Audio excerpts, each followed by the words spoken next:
अस्सलाम वालेकुम, welcome to the KT kitchen corner. कैसे हैं आप? उम्मीद है सब ठीक होंगे। उम्मीद है और दुआ भी है कि आप हमेशा ठीक ही रहें। चलें तो आ जाते हैं आज की रेसिपी की तरफ। मैं बना रही हूँ आप सबके लिए पास्ता पकोड़े, जिसके लिए हमें ये सारी चीज़ें चाहिए। मतलब बॉयल किए हुए मकरोनीस, बॉयल किए हुए राइस और मटर, आप कोई भी वेजिटेबल डाल सकते हैं, आलू हैं। और ये देखें, इस तरह से आप इसको क्रश करेंगे। आप चाहे तो काट भी सकते हैं। मैंने थोड़े से आलू काट लिए हैं, लेकिन ज़्यादातर ये मैंने स्लाइसिस बनाए हैं। इस तरह से क्रश किए हैं। प्याज हैं, प्याज भी ऐसे ही हल्के से किए हैं। सब्ज़ धनिया है, मटर है और मकरोनीज हैं जो बॉयल किए हुए थे, और साथ बॉयल किए हुए राइस हैं। तो चलें अब हम इसमें अपने स्पाइसेस ऐड करते हैं। नमक, और ये है गरम मसाला हाफ टेबल स्पून,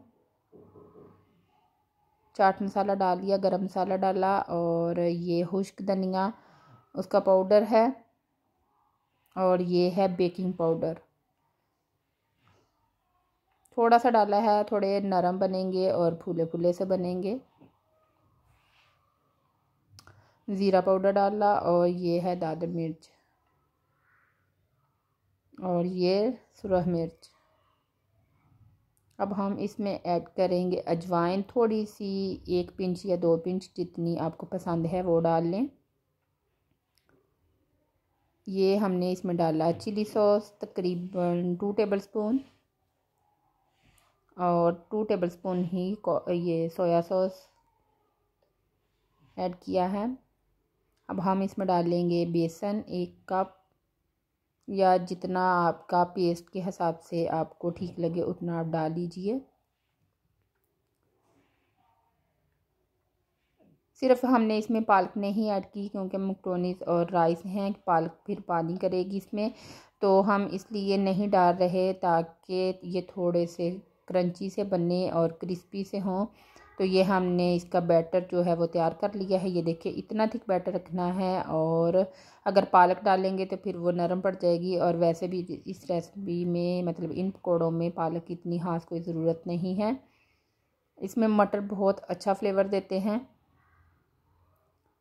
ये देखें, हम इसकी मतलब स्पून की मदद से 2 स्पून ले लें, और इससे थोड़े से नरम, और वो क्या कहते हैं, स्क्वायर शक्ल के हम पकौड़े फ्राई कर लेंगे। तो चले, मैं सारे पकौड़े आपको कढ़ाई में डाल के तो दिखाती हूँ। आप भी ज़रूर ट्राई करें और मुझे बताएं आपको मेरी ये रेसिपी कैसी लगी है। ये चाय के साथ बहुत अच्छे लगते हैं, बच्चों को बड़े पसंद आए। आप मेहमानों के लिए सर्दी में बना सकते हैं, और ये काफ़ी हेल्दी भी हैं। और अगर आपके राइस बचे हुए हैं तो फिर तो क्या ही बात है, आप अपने राइस मत ज़ाया करें। तो इस तरह से आप ये वाले पकोड़े बनाएं और इंजॉय करें। और ये भी देखिएगा कि इनका टेस्ट बिल्कुल अलग से होगा, आपको फ़ील ही नहीं होगा कि आप पकोड़े खा रहे हैं, सही पास्ते वाला टेस्ट भी आएगा। ये गोल्डन ब्राउन से आपने करने हैं, और उसके बाद हम इसको सर्व करेंगे मकरोनीज़ और केचप के साथ। ये देखें, इस तरह से ये बहुत अच्छी डिश है। प्लीज़ मुझे दुआओं में याद रखें और मुझे बताएं आपको कैसी लगी। अल्लाह हाफिज़।